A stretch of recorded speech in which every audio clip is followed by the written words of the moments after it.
Coming up on today's episode of Airborne-Unlimited, Piper's new M700 Fury receives unpaved field certification. NBAA-BACE honors heroic flight attendant. Hamas document shows use of paragliders in violent terrorist attacks.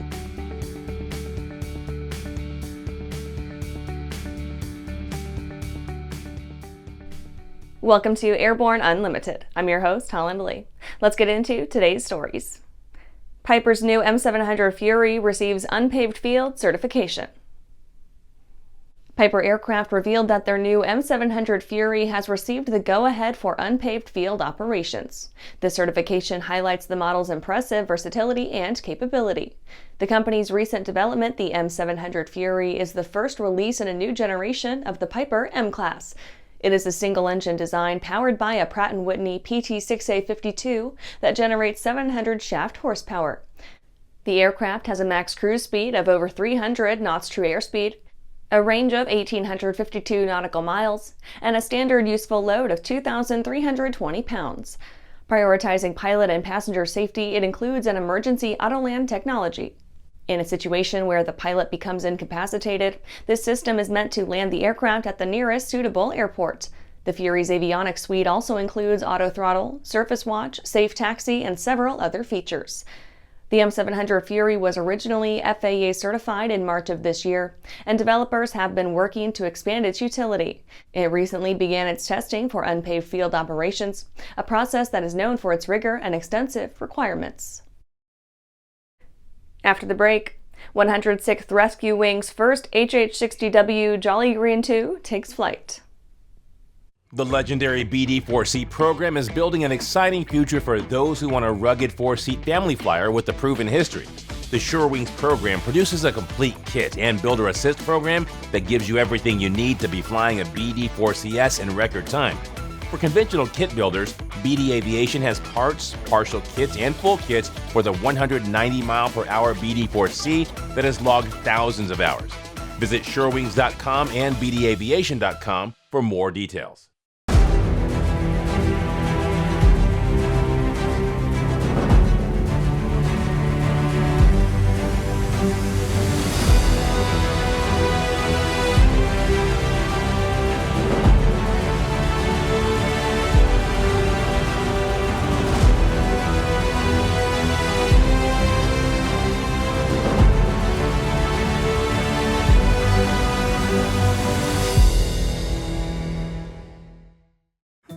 Well, hello, fellow pilot. I'm John King. And I'm Martha King. You know, we've all had our flying lives disrupted lately. Well, King Schools is here to help you stay up to date with courses that you can access on your desktop, iPad, or iPhone. If you'd like a refresher or just want to expand your aviation horizons, we have a course for you. So head over to kingschools.com/rusty today for details. Welcome back. Now let's take a trip around the patch for some shorter stories. 106th Rescue Wing's first HH-60W Jolly Green II takes flight. The 106th Rescue Wing's first HH-60 Jolly Green II search and rescue helicopter made its inaugural flight from Francis G. Gabreski Air National Guard Base on August 4th. Lieutenant Colonel James Liston, the first 106th pilot to qualify on the new helicopter, said it was an honor to pilot the first flight. Quote, being the first and being able to teach everyone here at the 106th is a privilege and a welcome responsibility, end quote. Florida Institute of Technology grows trainer fleet. Piper Aircraft announced its recent delivery of 4 P-100I aircraft to the Florida Institute of Technology. This is the second installment this year, bringing the university's total fleet to 8 aircraft. Florida Tech is a private university in Melbourne, Florida. A total of 3,374 undergraduate students are enrolled, with around half being in the Engineering and Sciences department. FIT Aviation is based out of Melbourne International Airport and is FAA approved for Part 141 training. They house a fleet of nearly 50 aircraft, including Archers, Seminoles, Warriors, and now the Pilot 100I. Boeing gets unflattering comments from NASA OIG.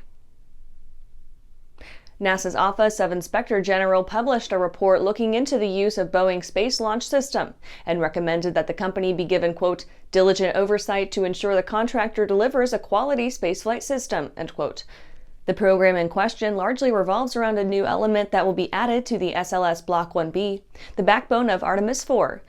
In September 2028, the SLS will be used to lift the Orion Multipurpose Crew Vehicle capsule, along with the International Habitation Module into lunar orbit, or so NASA plans. Chinese rocket breaks apart in low Earth orbit. A Chinese Long March 6A rocket was launched from Taiwan Satellite Launch Center on August 6, 2024. Shortly after, observers noticed that the craft's second stage seemed to break apart. The U.S. Space Command later confirmed this on social media and continues to track the debris. This rocket is the first deployment of the Shanghai Spacecom Satellite Technology Group's Thousand Sails constellation. It successfully launched 18 satellites into space and will eventually contain nearly 1,300. There are plans, however, to expand the mega constellation's capacity to around 14,000. Well, that's it for today's trip around the patch. Let's get back to the rest of the news. NBAA-BACE honors heroic flight attendant. Sydney Bosmans, a 27-year-old flight attendant for Hapa Jet Charter Company, was able to help save the lives of 2 passengers involved in a fatal plane crash. Her heroic achievements are to be honored by NBAA at BACE 2024. The accident occurred on February 9, 2024, in a Bombardier Challenger 604. It was en route from Columbus, Ohio to Naples, Florida, when pilots reported a dual-engine flameout on short final. The aircraft was unable to make the runway and went down on Interstate 75. 2 lives were claimed on impact, including the captain, 50-year-old Edward Daniel Murphy of Oakland Park, and the first officer, 65-year-old Ian Hoffman of Pompano Beach. The flight attendant on board, Sydney Bosmans, immediately took action to save the 2 passengers, 35-year-old Aaron Baker and 23-year-old Audra Green. Since the main cabin door and overwing exit were both inaccessible, Bosmans directed them to the baggage door located in the rear of the cabin. She was able to get both passengers out of and away from the aircraft moments before a secondary explosion occurred. NBAA President and CEO Ed Bolin said, quote, faced with a harrowing, life-threatening crisis, Sydney Bosmans maintained calm and clear thinking and drew upon her professional training to quickly identify a means of escape that saved 3 lives, end quote. After these messages, Hamas document shows use of paragliders in violent terrorist attacks.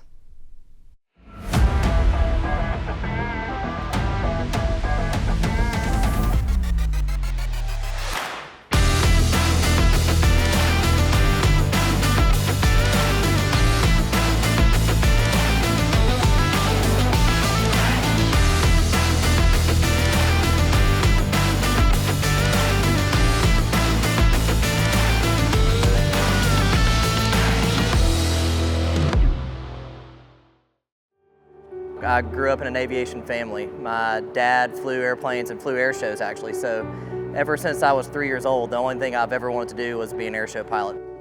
It's cliche, but I get to live my dream every single day. I'm currently using the Hartzell Talon, the new aerobatic propeller. It's increased the performance of the airplane. It's made the harmonics balance throughout the airplane so much better. By far the best aerobatic propeller that I've ever flown behind.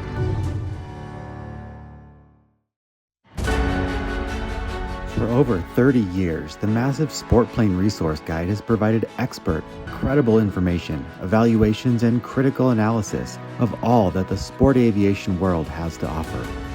The all-new digital Sport Plane Resource Guide is coming with extensive multimedia features that are constantly updated, an even more comprehensive online guide to all things sport aviation. Available soon. www.sportplane.com. Welcome back. Hamas document shows use of paragliders in violent terrorist attacks.